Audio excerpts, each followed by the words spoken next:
Welcome in, my friends, to American Truck Simulator and a big episode. We're buying a garage today.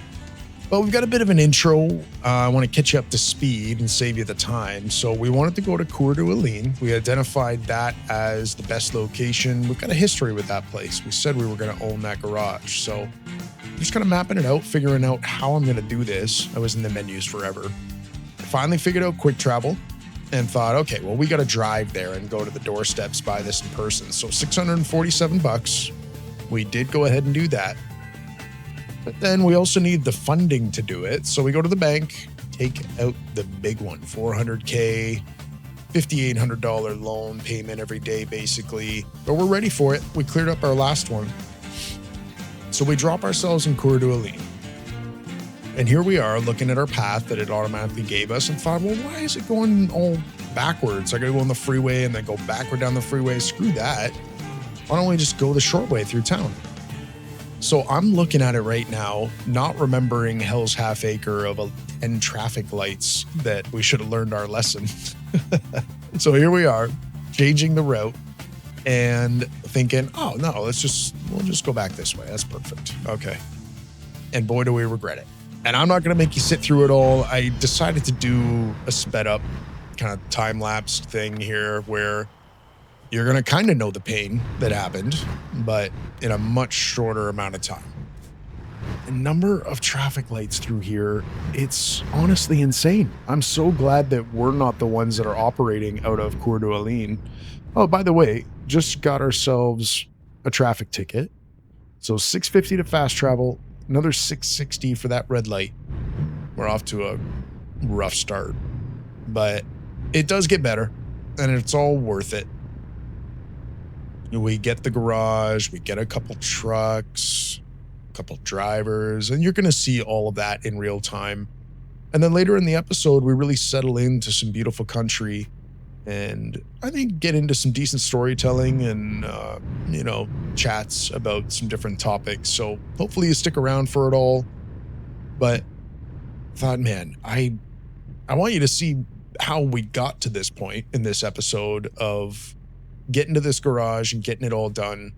But I think it was like 20 minutes worth by the time I got to the purchase screen. So I thought, I don't want you guys sitting through all that. It's going to be too long of an episode. So we'll keep heading there, and we even picked the wrong GPS route. You'll see later that we went through the Home Depot parking lot. I had actually gone to the recruitment center instead of the garage. Just disaster. But enjoy the rest of this ride, and we'll cut back into real time and live commentary shortly. Enjoy.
Well, we're getting close. We're about to pull up to our new garage.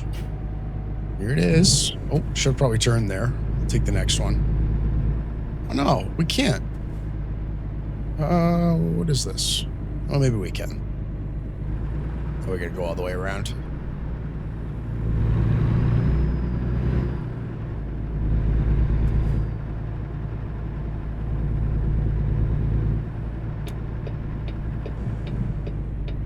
A lot of new construction going around here. So we should get like a deal. Since this isn't very developed yet. Okay, is this our entrance? Got a new shop. Look at that. Oh, 3 big bays, somewhat new, and only a little bit of damped out junkyard cars in the front yard. The containers aren't too rusty, so like, you know, it's pretty nice. Nice neighborhood.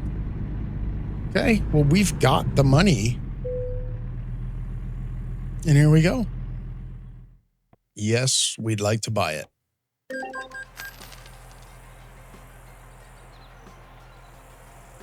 Our new branch.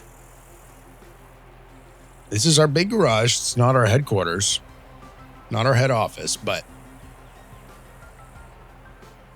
the first big sign of our expansion and growth.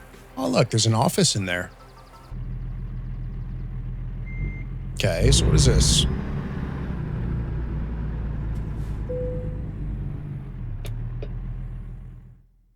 Oh, okay. Well, garage manager. So let's go to the used truck center. We've still got those 2 internationals available. They're pretty affordable, and I wouldn't mind seeing kind of the difference between them, like how well they do. But guys, we gotta go cheap right now. Unfortunately, like we just gotta get some trucks on the road. So we're gonna do it. We want this old one to be Coeur d'Alene first slot. Okay. Thank you for purchase. Regular insurance paid. And it's been delivered. Now we want our second one, also a 9900. Also in Coeur d'Alene. Go in the second slot.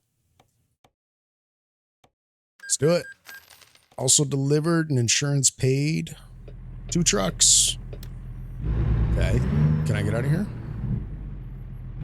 Now we gotta hire some folks. Our first team members. Where's the trucks? Can we see them? That'd be cool. I doubt we can, but let me just have the door open here quick. Open? Oh, okay. Just lets me bump into it. All right. Where's the people? Recruitment agency. Hire a driver from anywhere. Oh, we even got 2 pages worth. Okay. So price is kind of irrelevant. They're all basically the same, so we don't even care about that. We just want highly skilled. Philip looks mischievous. I mean, the smirk like that, he's just gonna get into trouble. Now, Machel, that might be French. So Coeur d'Alene, this could be a good fit. And look at him. He's got trusting eyes. Looks kind of like a trucker, right? I mean, with hair like that, you're not going to be an insurance salesman. Okay. Well, I like him. We're going to just get it done. So he's got some fuel savings, long distance, fragile. Let's hire him. And you know what? I think he can handle himself. So he's going to get that first truck that's got almost 600K kilometers on it.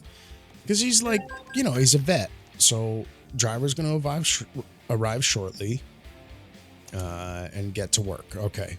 By the way, got replaced here with Ulf. We've got another option. So Jakub or Jacob has got some skills and a good driver rating. He looks a little green though. Like, what is he? 19 and a half or something years old? Like, I don't know. Versus Rajko. Wow. Eastern European, strong jaw. Could be. He's got some skills and a good driver rating. And Marion. Probably a good team player. Looks like a jokester. Not as good of a driver rating. You know what? I think Rajko. Like, he's a no nonsense. Nothing's going to scare him or slow him down. Look at that driver rating. Okay. Rajko's up for the job. Coeur d'Alene, my friend. You get in that second truck. You get the nicer one. Okay. So we just spent lots of money. And What is it? What does all this look like now? So this Twin Falls, our head office. And this is us operating. Okay. I just kind of want to see the details. But really, it's this one that we're going to want to keep a closer eye on. Current productivity 0, of course, right now.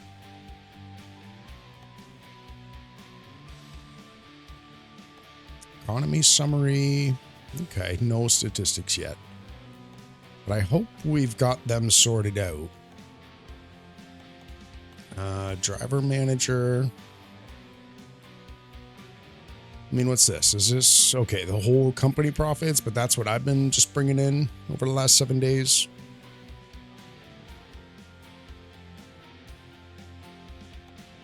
This is pretty cool. I don't know if I've even seen all these tiles before. Okay, well, we're going to keep an eye on these guys. And we fast traveled up to Coeur d'Alene to take care of all this and get the shop set up, get the garage all situated. So we're going to get a job out of here and go start paying for all this. All right, so we got the garage, we got the new trucks, got the drivers, and we could even get the trailer.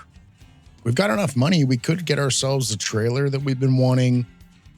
I think let's split it up a little bit. Let's just start here. We'll kind of monitor things and see how much money our guys are making. And in the meantime, let's stick with the freight market, at least for this episode. Maybe we'll see how long.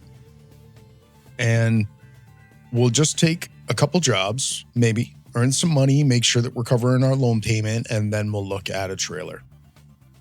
So let's have a look. I'm kind of nervous to do something out of Spokane or out of Coeur d'Alene, just in case we got to go back down Ells Alley.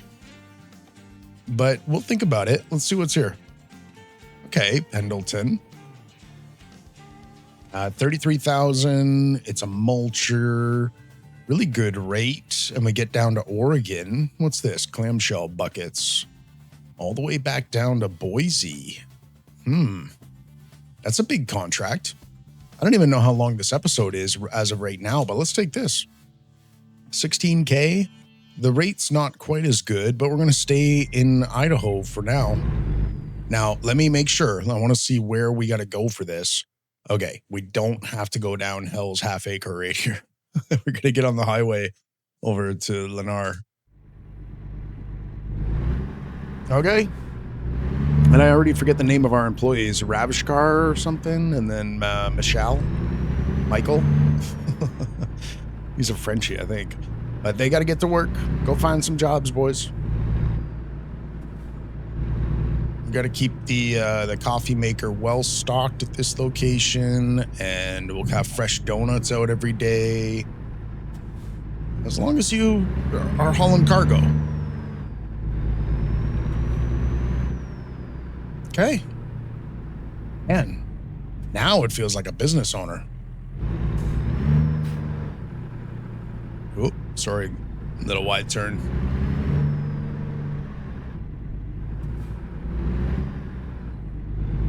And once we get our trailer, then we'll have a lot more freedom to spend money on upgrades, because it'll accomplish our short-term goals other than filling a third slot in this garage. I mean, I guess that would be also wise to make sure that we're maximizing our income out of there. But, you know, we can balance it with some upgrades on both the truck and the trailer.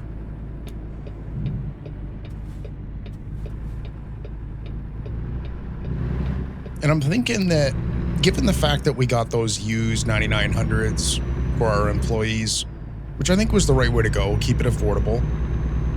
But this ends up being the nicest truck in the fleet. This Peterbilt, still pretty nice. So maybe we will just keep investing in it rather than hand it off to an employee.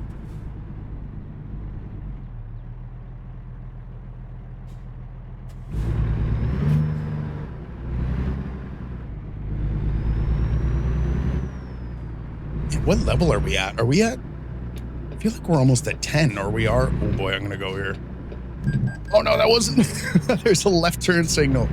Okay, we've got 2 red light violations in this episode. I've been way too reckless. We're gonna simmer down on that. My apologies, guys. Setting us back. We've got to sleep too, so let's go pick this up. We'll plan some rest, and then we'll get ready for a pretty long trip down south.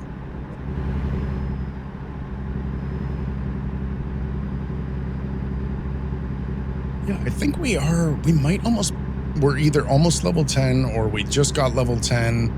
And what that means is I think we may have gotten some meaningful upgrades like a sleeper cabin.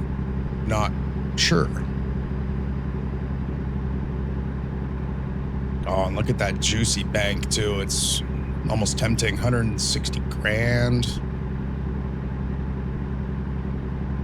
First, we got to make sure that we can cover these loan payments. Like, I don't know what to expect.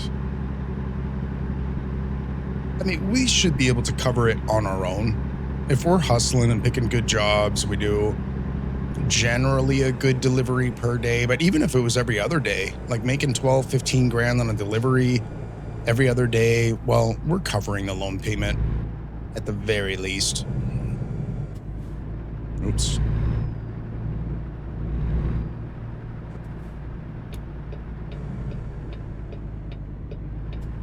And what an episode in terms of expenses. So we fast traveled, it was an expense, and then 2 red lights.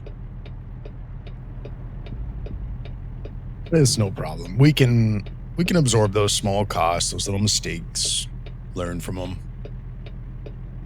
and take some jobs like we're about to do and buys us some good breathing room.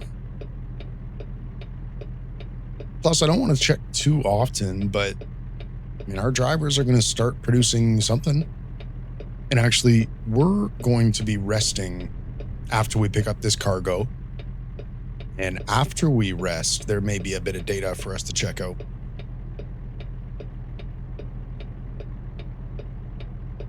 You know what? Actually, hang on. Since I've changed around some stuff, the resolution, I guess, we kind of got moved out again. And I want to make sure that we got a nice tight view on all of our stuff.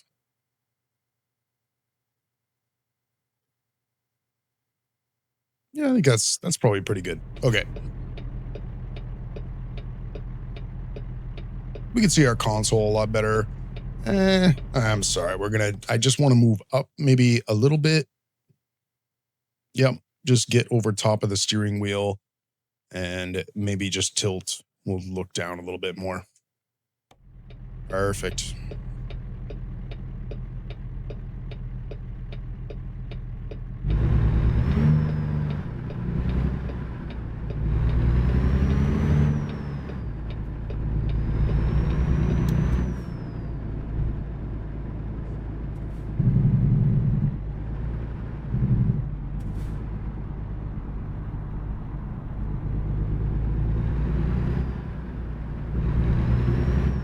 Getting close to Leonard.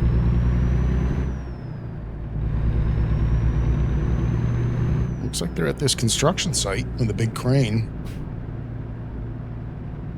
And I forget what we're taking, clamshell bucket attachments or something like that.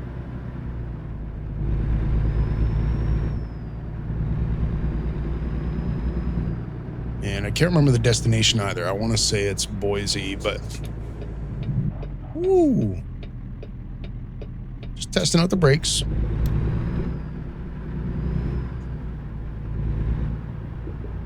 Where is... Okay, over there.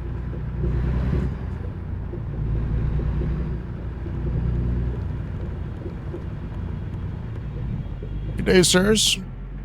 Got any work for me? I heard there were some clamshells.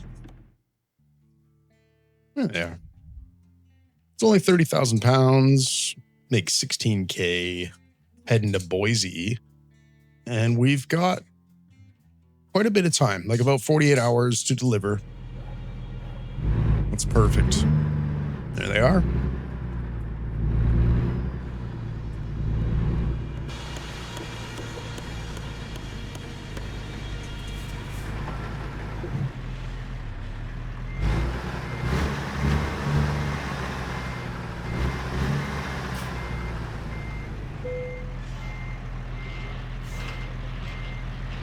It's a good looking load.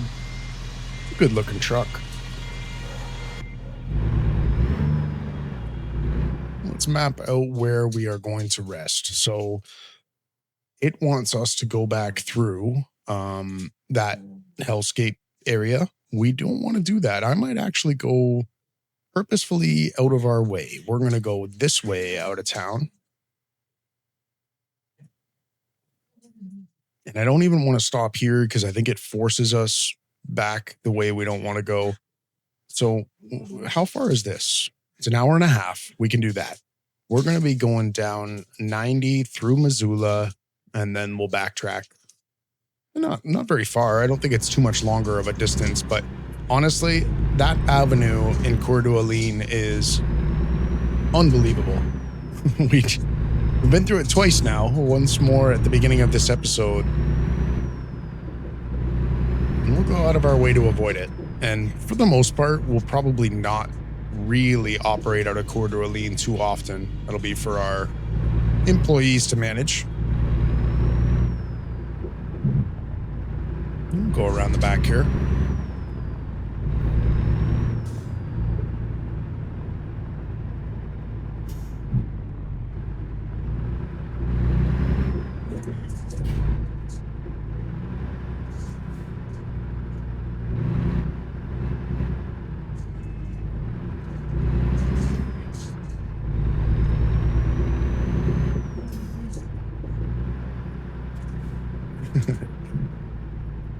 Might be able to hear the dogs.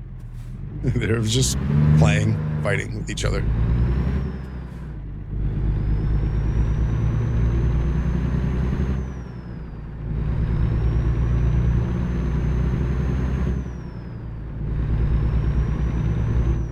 I really like this color on this truck.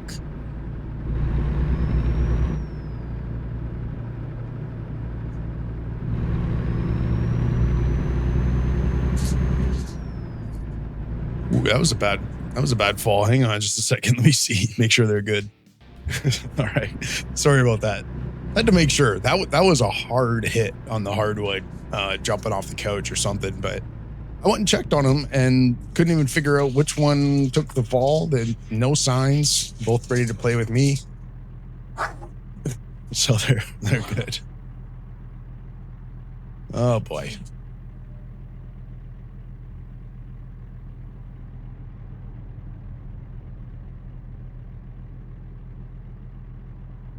So it's a big fear of mine, actually. Like when I play rough with my guy, Dino, which is like his favorite thing in the world. It's pretty amazing, actually. Like when we play mostly fetch, but he likes to wrestle, like tug of war with his toys, as well as then just with my hand more than the toy. Like he shifts interest and he loves to play kind of aggressive and he'll growl and stuff. It's the only time he does. But then he can snap out of it in an instant and just start licking my face like it's completely under control. But he loves it just to get out some energy and some aggression. But so that's awesome. And when we finish, it's the most affectionate he ever is. Like he'll lick me more than any other time. Like he's so visibly and obviously appreciative, which is crazy. So it's a clear signal about how much he needs that playtime, and it's a lot of bonding for the two of us. It's how he bonds. So it's awesome. But one of my fears is like, it's fast moving and feisty and all that, of getting an eye poked out or just something. Because me too, like when he's thrashing around, if I wear glasses and contacts, it just depends. But if I'm wearing contacts, so no protection, and like, man, he has like busted a tooth of mine, almost like not actually cracked, but hit so hard where I thought my tooth was cracked. Like got me in the eye or like right up the nostril, like so sensitive, thought I was bleeding, and not on purpose, but him and I both like we kind of get each other for just a second as we're wrestling and stuff. It's probably not good. One of these days could bite us, but it's bittersweet because I just finished telling you about how that's the bonding mechanism, which completely makes sense. Like, even for boys, I remember that growing up, that it's a weird relationship that boys have with their buddies. For one, it's usually ruthless, like making fun of each other, just being nasty and mean, but it's just kind of fundamental and unavoidable, just the nature of boys before we come domesticated as men and hopefully filter some of that stuff out. And then also being aggressive, and not like hurting people. I don't mean like bad aggression. I just mean normal male aggression that boys wrestle. And everything's a competition, right? Like how fast you can get somewhere, how fast you can climb this thing, who could jump the farthest, who could do the highest flip. Like, everything just turns into competition for boys. It's just a fundamental truth. Like, it's just unavoidable. And so it makes sense, especially with an unfixed male dog, that he has a lot of the same instincts of just like challenging for hierarchy and power, and just hormones and aggression and stuff of needing to get pent up energy out. So he needs to wrestle. And this is such beautiful landscape, by the way. This is a great drive. So this is Highway 90 heading east, I guess. And it's really unfortunate that we've got to stop here. I don't want to take on additional fines. Otherwise, I'd love to just keep going down this track, because we're going to wake up. We're going to wake up in the middle of the night. Yeah, we got to pull in here, and I think it's in the left lane.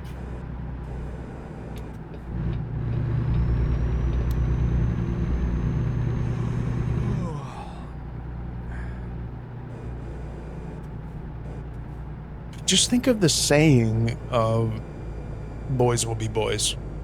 Like, how many decades old is that simple phrase? There's so many, cliches is what they're called, right? Where figures of speech that we all know that stand the test of time because they hold some level of truth. I think even in other bits of nature, like, I don't know if it's like lion packs or like for certain types of primates and stuff, that you really commonly see this. Different variables of it, but essentially males challenging other males.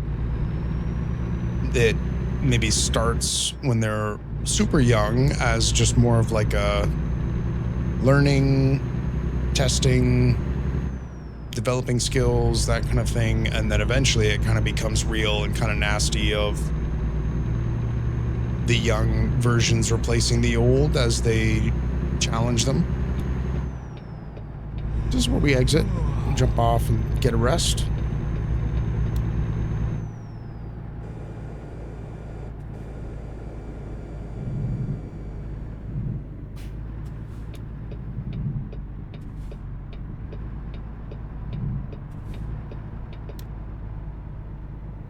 And he's, what is it? I think he's almost 2 years old now. I got him when he was about 6 months old, 8 months old. Got him from a family, really nice family with a few young kids. And I think they were just a little bit overwhelmed because they didn't house train him properly, or not like fully anyway. And he had a lot of energy, and, you know, just being a poodle breed and being unfixed and all that. So I think they were just a little bit overwhelmed, and they felt bad that they couldn't give him the amount of attention he needed, like, to work out that energy and stuff. And so anyway, it was like $1,000, but I adopted him.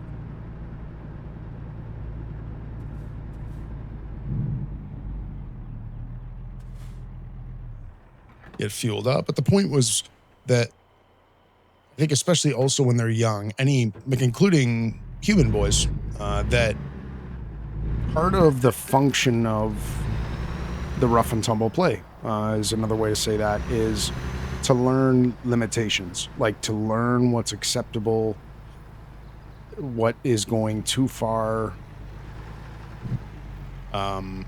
All of that is so important. I mean, I see it even in my nephews who, from 5, 6 years old, all the way up to 13 to 15 years old, that they go on the trampoline and they almost beat the shit out of each other. Like they just play rough. They got to learn that stuff, and someone's got to get hurt, and then they learn. Let's rest. Ooh, rain in the middle of the night. I think we can rest one more time. Let's do it. There goes our loan payment, $6,000. So it's now 1 p.m. Still raining, but at least it's daytime. It actually reminds me, one of my nephews, he went away on, call it a winter retreat, and a lot of young people, and they do all kinds of stuff. Like they play games and do outdoor stuff. It was at a camp, and whatever reason, at one point, the boys started fighting, wrestling, not maliciously, but just screwing around. And I don't know if it was based on something online or not. I feel like that was thrown around like a trend or something, but they basically started to have a competition or like a challenge of like seeing how close you could get to being choked out without tapping out or something like that. I don't know. Which doesn't surprise me. I mean, we did that stuff when we were young. Like, it's okay. That's a normal thing for boys to do. We used to literally try to choke ourselves out. Like, there was a way, just because we thought it was funny or weird or, I don't know, a way to show that you're not scared. You just sort of lay forward, put your elbows on the ground and your palms together up against your throat, and you could choke yourself out. Anyway, so it's nothing new.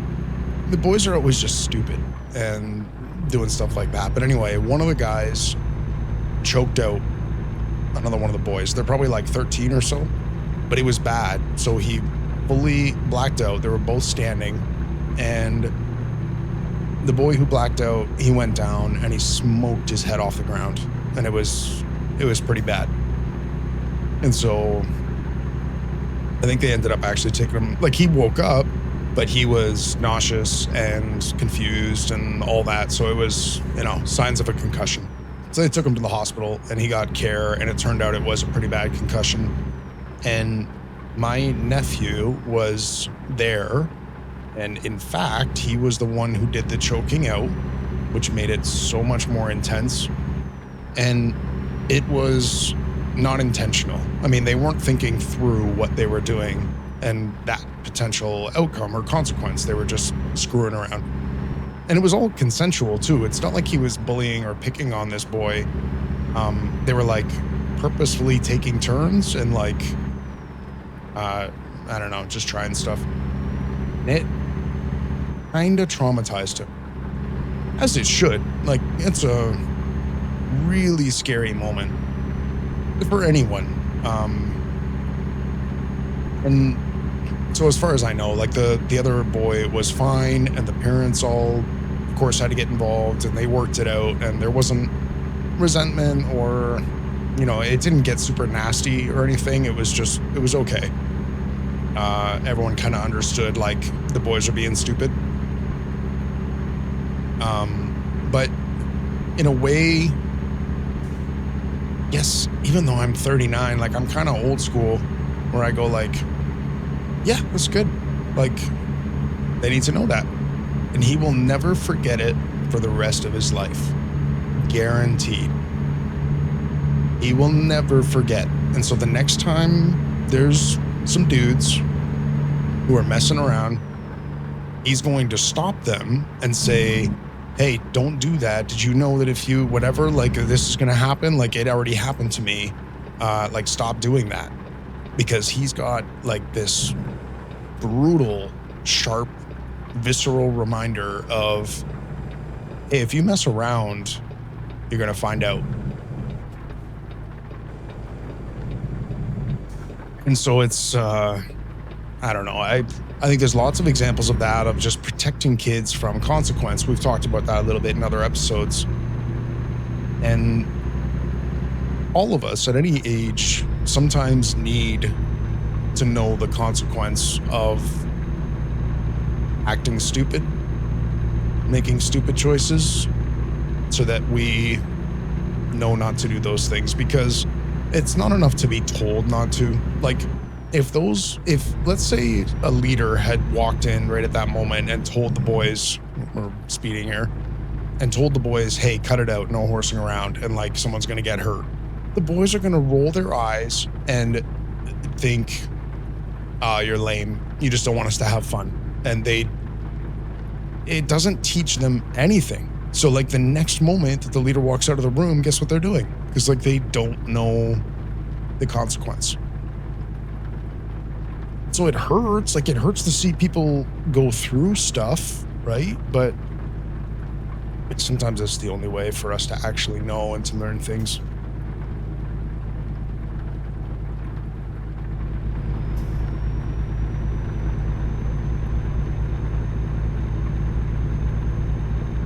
Oh, I'm gonna play it smart here. This would be 3 tickets in this episode if we got ticketed there.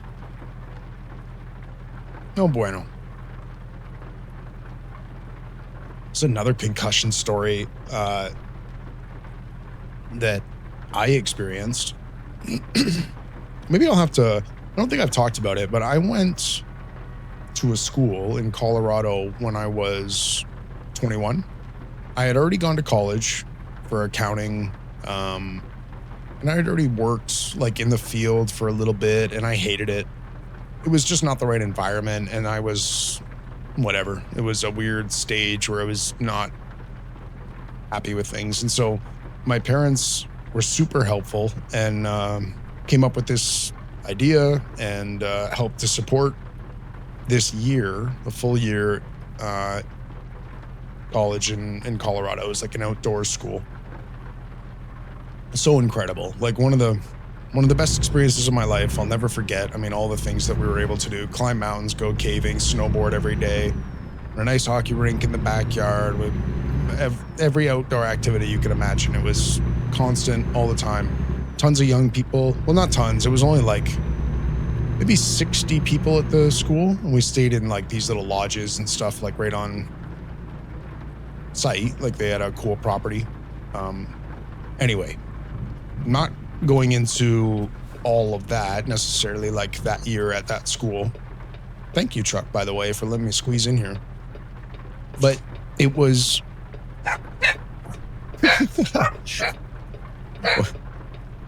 one of them looked at the other one the wrong way.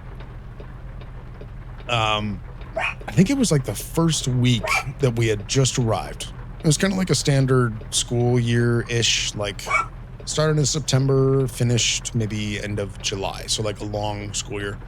But it was like the first week we're there. So we're still getting to know everyone. Like when we've got roommates and stuff, and just everyone is feeling each other out and trying to make impressions and get to know everyone. And we happened to go to this place, like a park, at a field or whatever, and we decided to play football, all the dudes. It was just flag football, of course, but it was pretty hardcore, actually. It was like, actually, I don't even remember. Like, it was definitely tackle, but I think we had flags, but I don't know. It was rough, though. It was not flag football. So that was great. Like, that's what we all wanted. And I was on offense. I was running a route, like, as a wide receiver, and came over the middle. Great pass, reception. And this dude goes to tackle me, and he's half kind of falling, going down. And he did, like, he almost, like, wrapped up my legs and was, like, potentially a good tackle. But instead, I just kept running, and I blew my knee through his head. Like, his head was just right at the right level, and I just kept running, and Like I blew out his head. Like it was so hard contact, and he was out, totally out. So that was bad, and I knew it was bad the moment like I felt that impact and knew it was his head. And it turns out, I don't think we really knew this necessarily at the time, because again, it's pretty new, getting to know each other. But he was from Chicago, and kind of like a smaller dude, a little bit, but like really strong, super fit. And it turns out he was like a state champion wrestler. So super athletic, but partly as a result of that, my goodness. Partly as a result of that, he had already had like at least four concussions, like bad ones. So as you know, it gets worse and worse. And like the more you have, the easier you get them and the more dangerous they become with each one. So it was scary.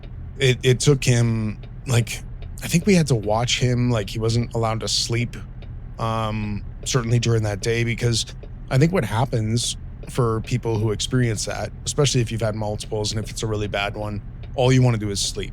Like your head's foggy, you're kind of disoriented, and then you're sleepy. Like you just want to lay down. And I don't know why. Like I don't even know if it's necessarily true, but I think the common knowledge is you don't let someone fall asleep immediately post concussion. Again, I don't know why that's the case, but I remember obviously the game ended, and we kind of went back to the school because it was pretty close by, and then we called in an ambulance and they came in and treated him. But then we had to keep him awake for the rest of that day to keep an eye on him, make sure that it wasn't like vomiting and that things didn't escalate. And it was, we were all kind of like 20-ish. So it wasn't as much 12-year-old kids being stupid. You could still argue that we were being stupid by playing tackle football without any equipment on. So it wasn't so much about like learning lessons and consequence and that type of thing that we were discussing earlier. I mean, I guess if anything, it's just a reminder of, hey, be mindful, like be more careful, that you can still play rough, but not too rough. I mean, someone can get messed up. I think we've been by here. Yeah, this looks familiar. And we haven't taken a picture yet. Let's get this little mountain village. It's quite a nice scene here with our clamshells. Yeah, this is good. Sorry for whispering there. It was probably creepy. Okay, well, at least we got one. But yeah, we've been through here. This, I think, was our first time through Montana. I was blown away. I loved this type of road and the landscape here and stuff. And so I think what's happening right now is we headed a little bit east to avoid Coeur d'Alene, and now we're headed south, but we're just kind of on the border of Montana, like we're just on the west end of it. Ooh.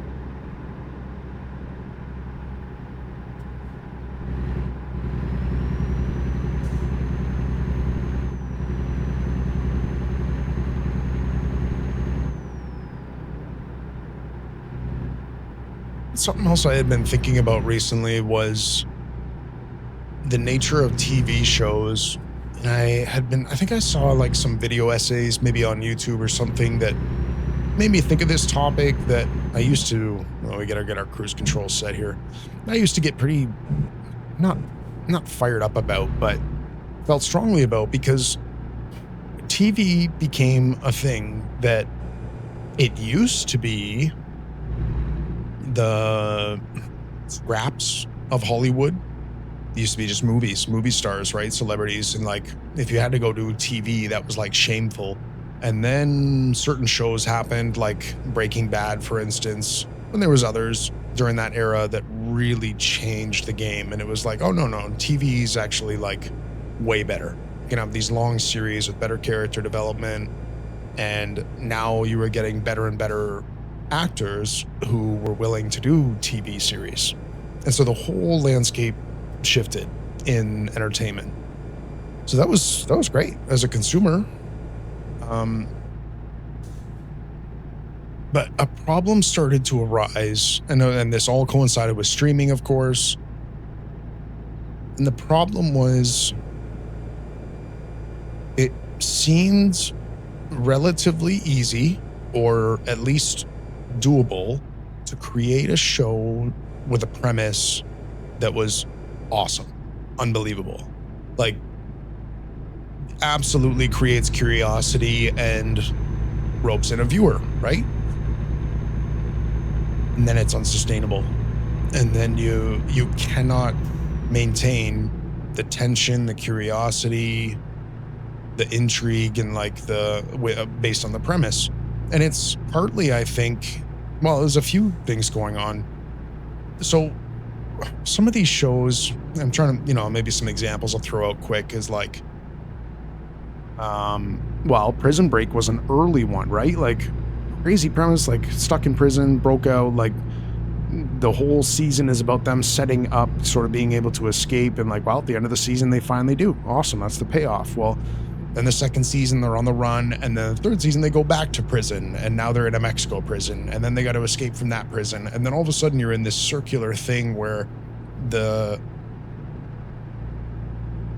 what's the word? The uniqueness, like the thing that was valuable at the front end that brought the intrigue, is no longer there. It's kind of already spoiled, and now you're just repeating yourself. And so there's other shows like Ozark or Severance, maybe was a good example.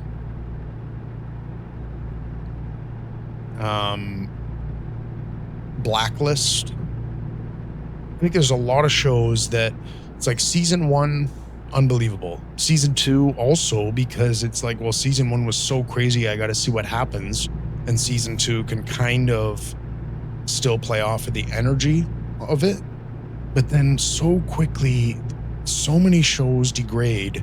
And I think, I mentioned there's a few things maybe playing into that. First, the showrunners didn't plan that far ahead. It's hard enough to get a script through the door and get it like greenlit and funded and get past the pilot and see if it's even going to be a hit, right? So they don't even plan that far ahead. They just set the stage with this really valuable idea. So then you get season 3 or 4 coming along, and they're just doing it on the fly, trying to figure it out. So that's maybe part of it, that they haven't planned it out to the end of how this whole arc is going to go.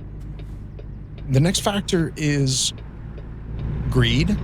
Money, absolutely, plays a huge role where, okay, now the studio's got a huge hit on their hands. How long can we drag this out? This is a cash cow. Like, say like Walking Dead. I was never really into that. Another one is like Lost, right? It was like a phenomena many years ago. We gotta slow down here. Where it's like it just went on for way too long, and by the end it was embarrassing and aimless. But it was still popular even as it was going downhill, because people were so attached and they wanted to see if like different storylines got resolved and stuff. And so the studio is making bank. They don't care about the art or the intellectual property, really, about like, you should have wrapped up this show. No, it's like, well, think about how much money another season is worth. So that becomes a big problem of,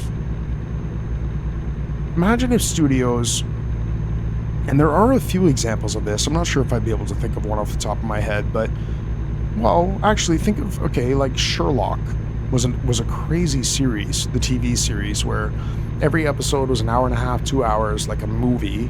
There was only 3 episodes per season. They did 3 seasons. But it was like they knew ahead of time that that's how long it was going to be. Like, they didn't just keep going forever and indefinitely. They decided they did all the writing, and there's the story arc, and then it's done. And that's a beautiful thing. Like, let it rest. Let it remain beloved. I mean, it's that cliche saying of, I don't know, your heroes become villains and stuff. Like, that's what TV shows. It's like if they hang around long enough, they just become embarrassing.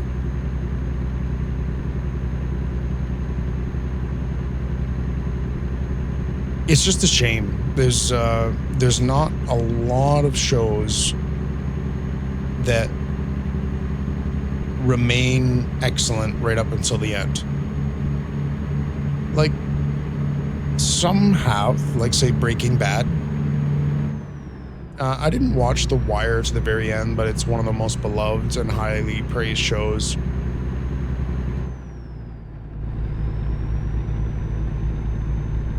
I think Suits, like, went off a cliff kind of and got a little too crazy. Mike went to jail, and one of them left. I think Mike did, or Harvey, one of the main characters. And then there's Game of Thrones. Like, what a debacle. Game of Thrones is a weird one that wasn't about letting it drag on too long. If anything, they shut it down too quickly. That was a weird anomaly. But it was like when they ran out of novel material, like the actual book material, and had to write it themselves. That's when it partly went off the rails. And it was also like the showrunners or the writers, like, just wanted out. And so then they just rushed to wrap up every long storyline that had been developing for seasons and seasons. Just a shame. Like, Game of Thrones is one of the craziest tragedies because I was obsessed with that show, at least while it was going on. Like, in some ways, George R.R. Martin is like Timu J.R.R. Tolkien. He's like a modern day frumpy Tolkien.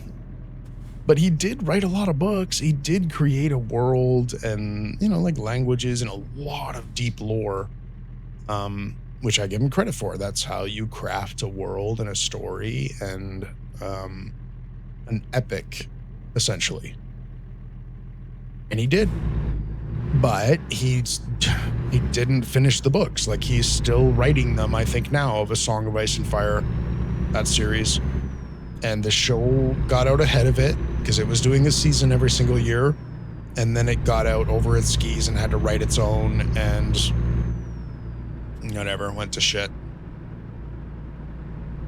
And that's an example of, like, I think I mentioned the last one when I was talking about The Witcher, that I'm not really a fantasy fan, like, not explicitly, with mages and wizards and magic and elves and all kinds of monsters and just magic in general necessarily.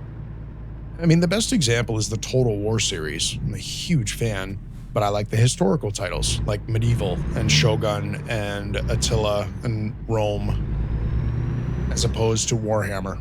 So that, I mean, that's a perfect example of it.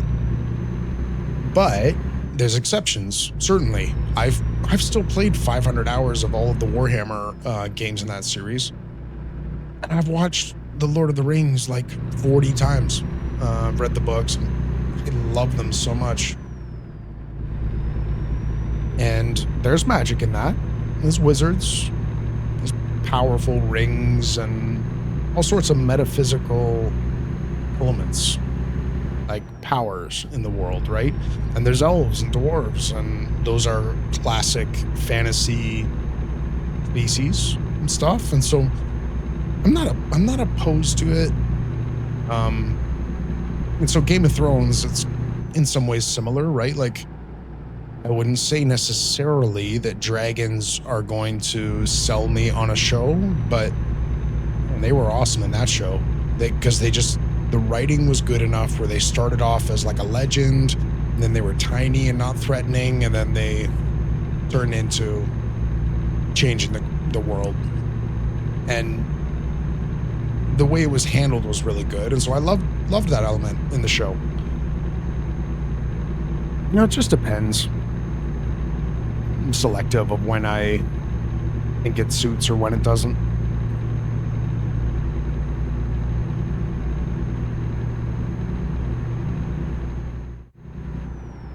And staying on the topic of shows, there's a whole other type that you could call evergreen shows, like the best example being maybe The Office, Friends,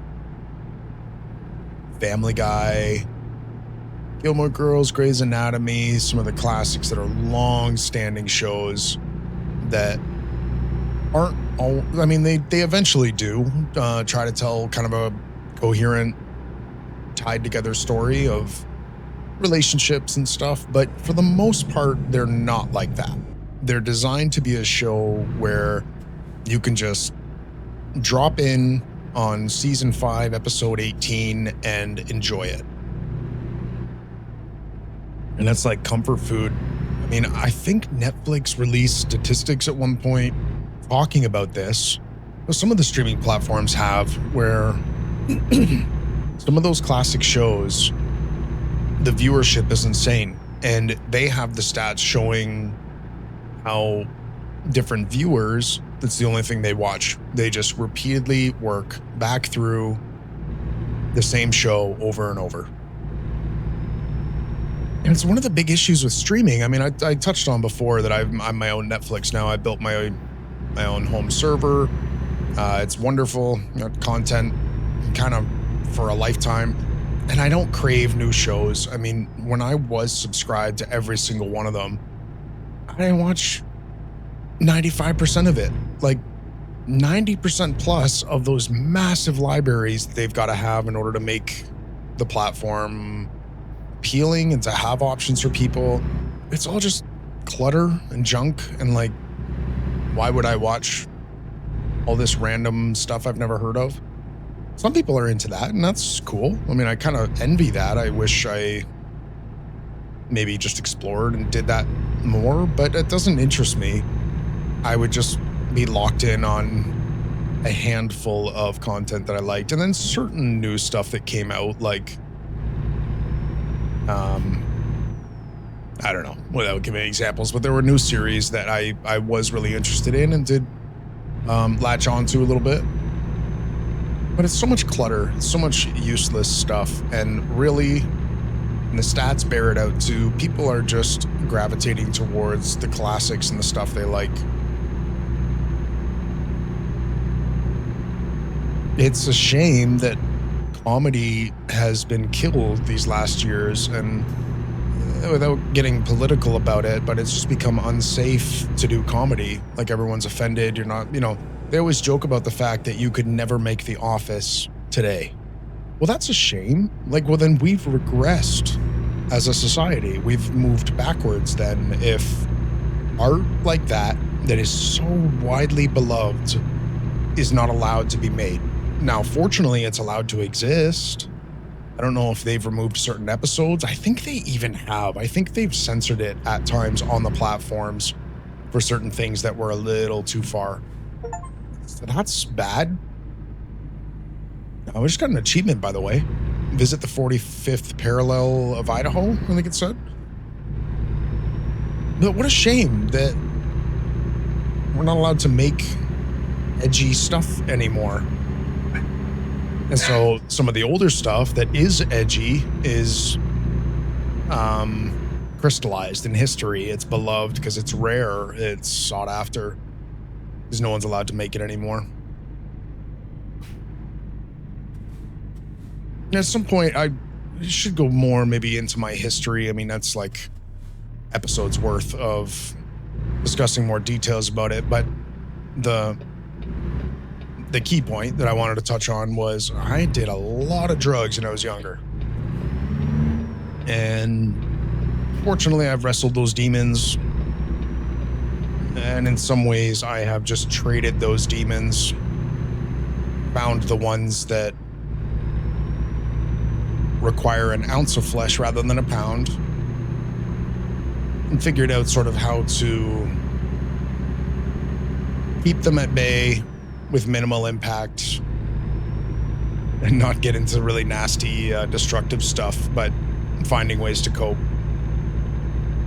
is sort of where I have landed in middle life, and it's fine. It's been a good place. So I don't really do drugs anymore. Like, not even weed. I did for so many years, smoking, then edibles, and whatever. But the point, lots of other drugs too. But the point being, I have a shit memory, like really bad.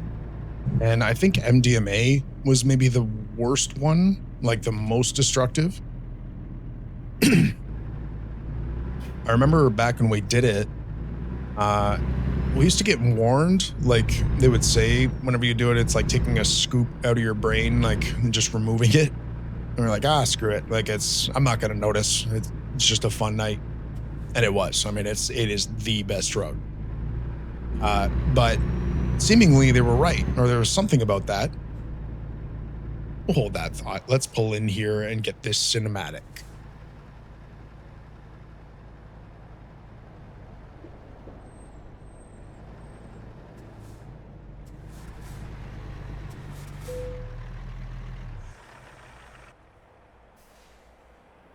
The town of McCall.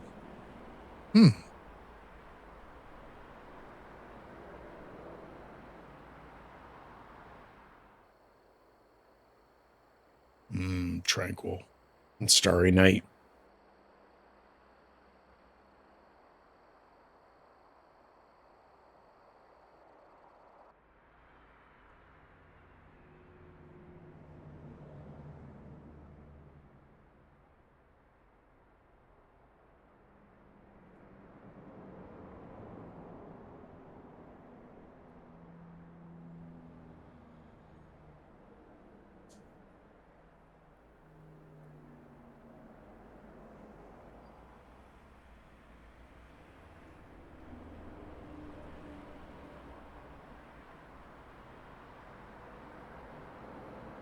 Looks like a great place to visit.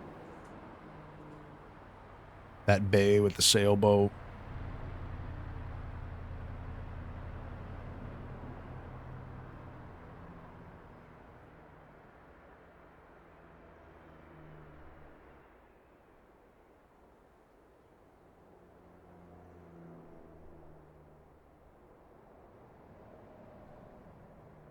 Kind of digging this time of day, just being evening.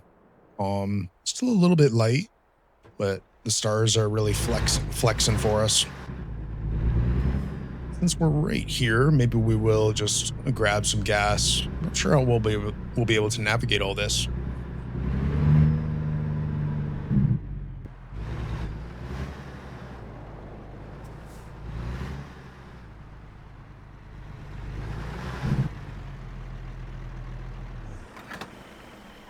More expensive here, $5.51. Well, we don't need much.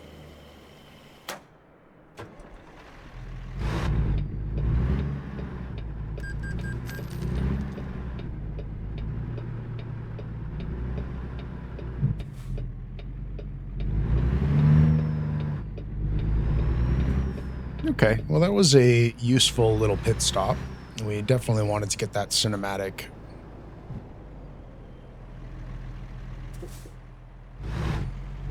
Oh, sorry, buddy. Just about went for it there. That was bad.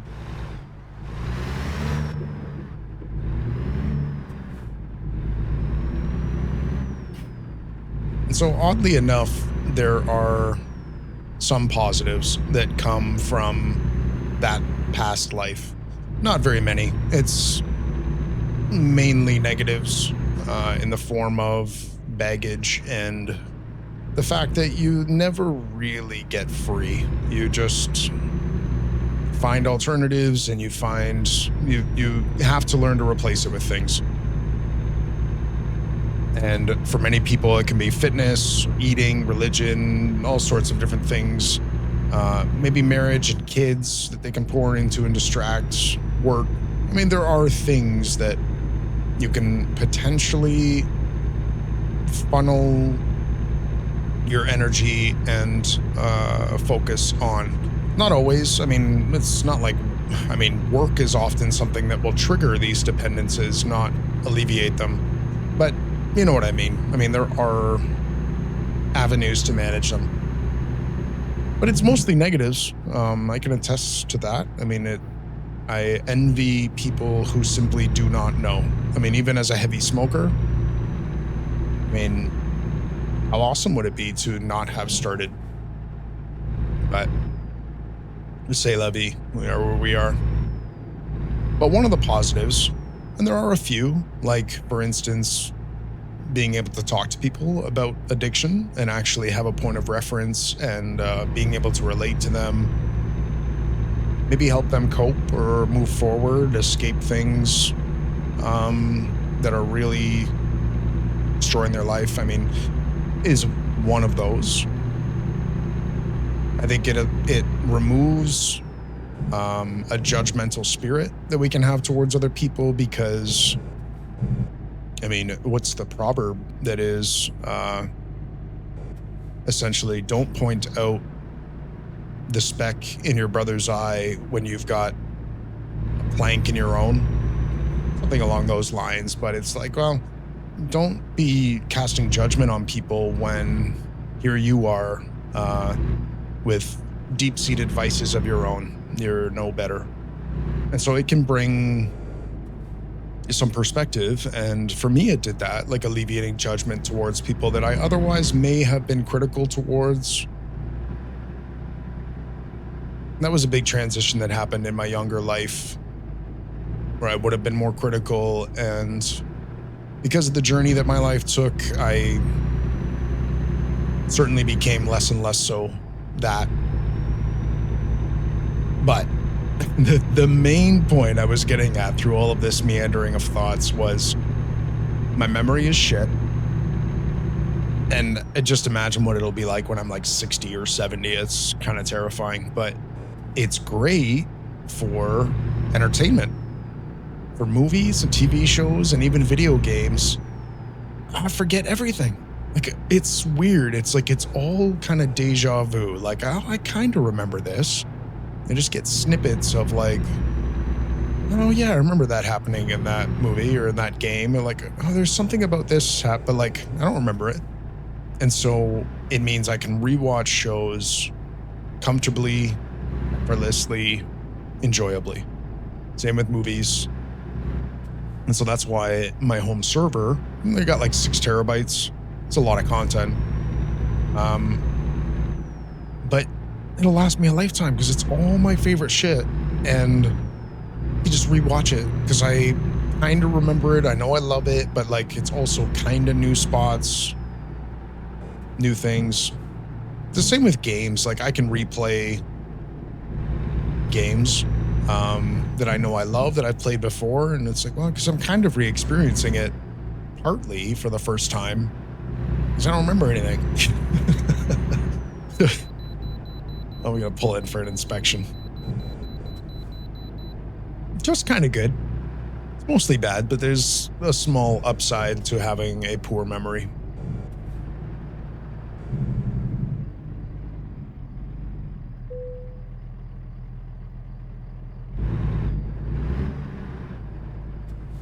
I mean, I'm like no one. I'm like everyone else. I mean, it's no different than anyone else is what I was trying to say in terms of having my own story, unique things that have happened in life. Like at some point, I'll probably talk about the fact that I've got cancer. Been about a decade fighting that, but that's a different story, a different time. It sucks to bring it up because it's a bummer usually for people, but I don't want it to be. I don't mean for it to be. And so anyway, I won't touch on that, but there's a lot of life that's happened, of course, to me.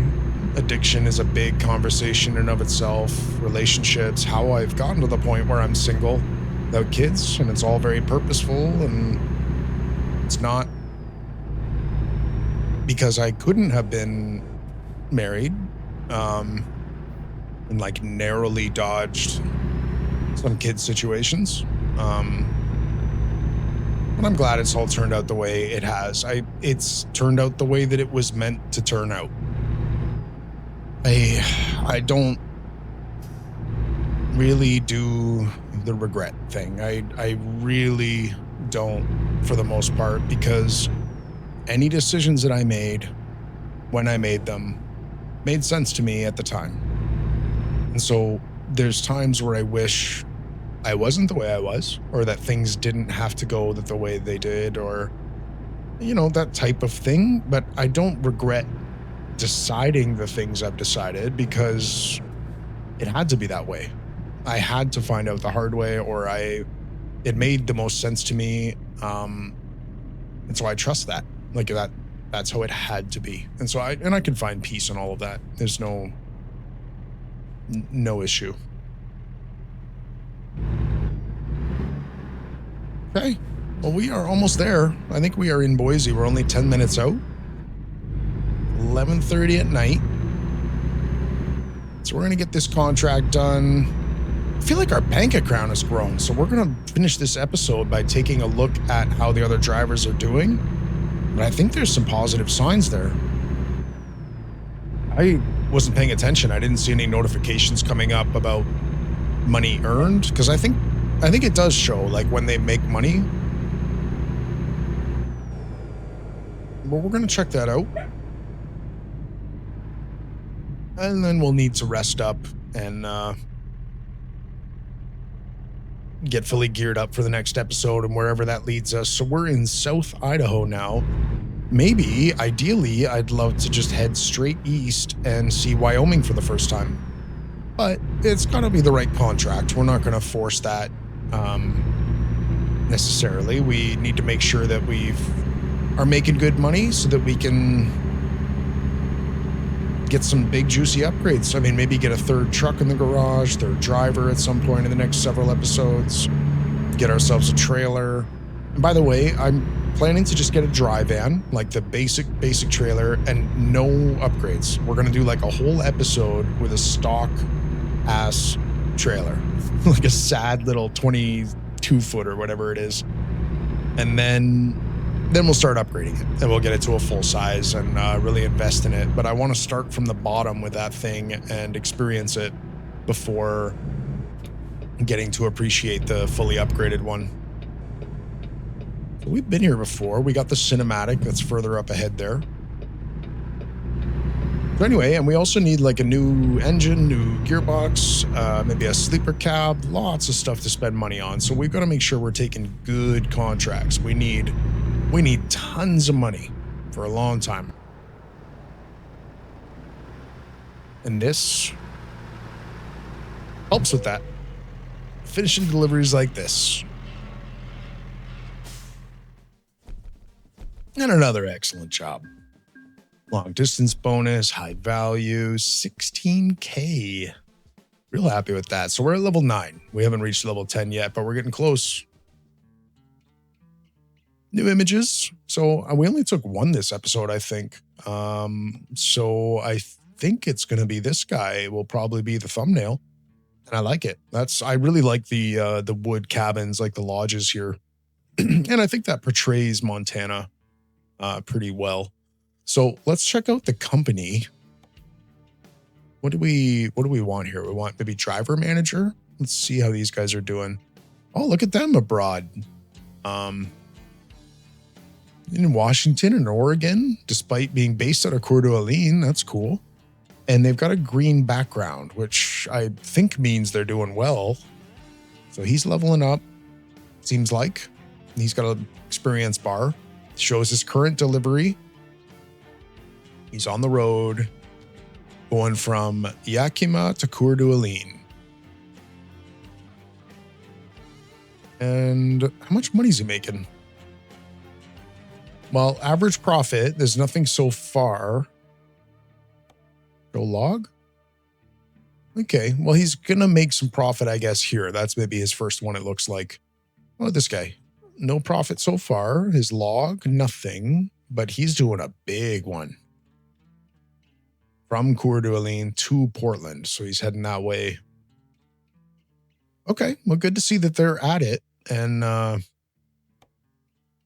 don't know. We'll see what comes of it. So Twin Falls is making average daily profit 16K. That's us. We're the only driver there. We're doing all the heavy lifting. It's great. And Coeur d'Alene, so far, nothing. But that's cooking. It's on its way. a truck manager. I hope we may have to repair these things at some point, I would imagine. Like these other trucks. I just want to see what's all available, like all the stats. So I'm going to have to learn their names too. Rajko and Michael. Okay. They've got those crusty old International 9900s. I shouldn't even say crusty. They're classic beauties. And they've got more horsepower than mine does, 450. Capable old workhorses. But at some point, we'll have to step in and see about keeping them in good shape, like doing a total restore. Actually, let me just see. No, okay, 180,000. That's crazy. But we could do like some upgrades. Like it'd be fun to tweak these things and even do like some cosmetics and make them a lot more personalized, right? But not quite yet. We've got other priorities probably for our money in order to grow and expand and stuff. But we'll call it there. That's a good check-in, I feel like, maybe on our business. We know where the bank loan's at. Here's where we left off in the world map. We came down from Coeur d'Alene, down through part of Montana briefly before getting down to Boise. And next episode, I'd love to head east, take a big one to Casper or something. And by the way, I think our next upgrade will go for another long distance. I want to make sure, especially as we get our own trailer, it won't matter that we've got flammable and stuff if we don't have that kind of trailer. And so I think just long distance, it'll open up more contracts, give us better bonuses for the, when we do get those long distance ones.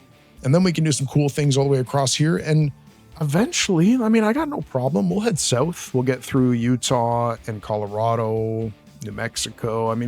We'll check out the rest of this too. We're just kind of focusing in the Northwest for right now, and I'm happy to kind of keep it there. There's a lot of it we haven't seen yet, so we'll probably stay in the Northwest, but it's not like this is off limits. We'll go south as well. It was a lot of fun. Appreciate you guys stopping in as always, and we'll see you in the next one. Take care.